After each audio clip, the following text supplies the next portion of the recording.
Porque essa hipnose de palco, ela realmente altera a tua percepção total. Então, o que acontece? O cara, por exemplo, eu vou olhar para a Cris e vou achar que a Cris é a Madonna. Se o hipnotista falar para mim que a Cris é a Madonna, eu olho para você e enxergo a Madonna. Eles fazem muito com animal, né? Tipo assim, imita uma galinha, isso, aí eles põem isso. Aí fica até uma coisa meio ridícula, né? Assim. E isso... Parece uma manipulação de pessoas. Exatamente. E isso gera um desconforto e gera um medo também. Porque as pessoas ficam assim, nossa... Eu acho que o maior medo é parecer que um fantoche na mão daquele... de outra pessoa, né? Hipnotizador. Sim. Então, essa hipnose de palco, ela é usada só para entretenimento mesmo. Agora, a hipnose que a gente usa na hipnoterapia, na clínica que a gente fala, aí ela é totalmente diferente. Por quê? Ela, basicamente, é hipnose. É a mesma coisa. Só que são dois pesos, né? Uma coisa é eu te levar para um estado de transe profundo e falar para você ficar fazendo certas coisas desse tipo, né? Agora você vai ver, você vai esquecer seu nome, Isso é uma coisa. Agora, outra coisa é a hipnose clínica, eu não preciso necessariamente te levar para esse estado de transe profundo.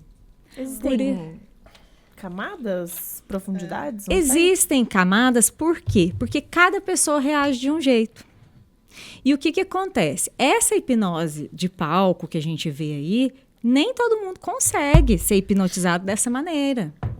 Tem um estudo que apenas 15% da população é que entra nesse estado de transe. Isso é bom ou isso é ruim? Não, isso não é nem bom nem ruim. Porque na hipnoterapia você não precisa estar nesse estado de transe para a terapia funcionar. Essa é a parte boa. E existem pessoas que não podem ou não conseguem ser hipnotizadas? Não, todo mundo consegue. Se você... o que você não vai conseguir? Se você não escuta, por exemplo, porque é preciso escutar, né? E se você não tem, por exemplo, um entendimento cognitivo. Se você tiver algum problema cognitivo, por exemplo, uma demência, alguma coisa que não consiga entender as instruções, aí não é possível. Mas fora isso, todas as pessoas, porque a gente já falou aqui que a hipnose é algo natural. Então, todas as pessoas conseguem entrar em estado de hipnose. Agora, nem todas as pessoas vão entrar naquele transe que é aquela demonstração lá de palco, que alucina, vamos dizer assim. Que a pessoa realmente tem as alucinações. Entendi. E tem algum cunho religioso? Graças a Deus você me perguntou isso.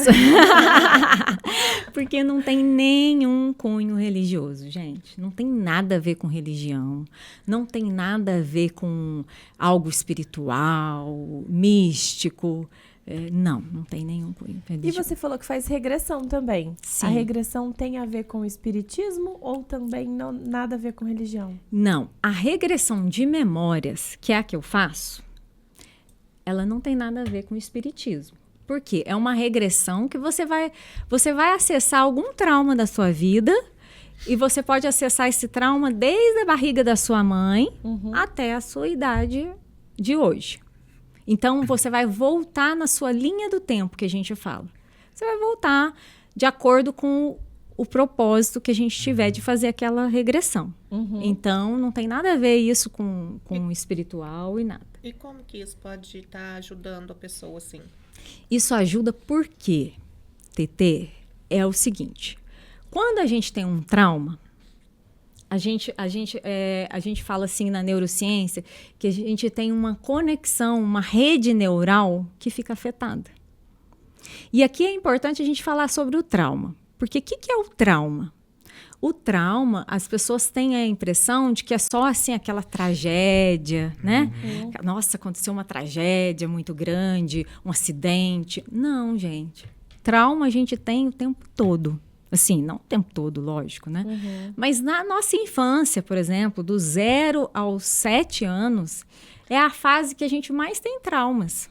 Mais tem traumas. Pequenos traumas. Às vezes coisas que para mim é besteira, mas para aquela pessoa que passou... E o que é o trauma? O trauma é sempre alguma coisa que aconteceu que gerou algum sentimento negativo. O trauma está sempre ligado com algum sentimento. Tá? Assim como as nossas memórias. Todas as nossas memórias conscientes, você só tem uma memória se ela estiver ligada a um sentimento. Senão a gente não lembra. Imagina que o cérebro da gente vai guardar todas as nossas memórias, desde que a gente foi concebido, sei lá, né? Desde que a gente está na barriga da mãe até a nossa vida de hoje. Seria impossível. Então é um mito também achar que, eu vou acessar todas as minhas memórias. Não. Tá?